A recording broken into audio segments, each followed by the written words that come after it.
ঝিনাইদহে প্রতি সপ্তাহে বসে শ্রমিক কেনাবেচার হাট। কাজের খোঁজে দেশের নানা প্রান্ত থেকে এই হাটে আসেন শ্রমিকরা। আমন, আবাদ, পাট, কাঠ, ধোয়া সহ নানা কাজে বাড়ে শ্রমিকের চাহিদা। প্রতিদিন 500 থেকে 600 টাকায় পাওয়া যায় এক একজন শ্রমিক। ঝিনাইদহের গাড়াগঞ্জ বাজারে শ্রমিকের হাট থেকে আরো জানিয়েছেন আব্দুর রহমান মিল্টন।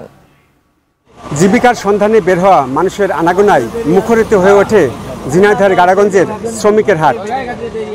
সপ্তাহের 2 দিন শুক্র এবং সোমবারে এই শ্রমিকের হাট বসে।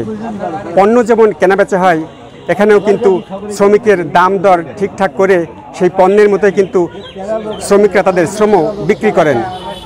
কুষ্টিয়া, রাজবাড়ী, সিরাজগঞ্জ, নাটোর সহ দেশের নানা স্থান থেকে আসা শ্রমিকরা জটলা পাকিয়ে অপেক্ষা করেন শ্রমের জন্য। তাদের হাতে কাস্তে, ব্যাগ সহ বিভিন্ন কাপড় চোপড় থাকে এবং এখানে কৃষক, গৃহস্থরা আসেন। তারা এই শ্রমিকদের সাথে কথা বলেন এবং কথা বলে দাম দর ঠিকঠাক করেন। নিজ নিজ এলাকায় যখন কাজের পরিমাণ কম থাকে, তারা সাধারণত দেশের নানা স্থানে তখন যান একটু বাড়তি ইনকামের আশায়, বাড়তি আয়ের আশায় বিভিন্ন হাট বাজারে আসেন।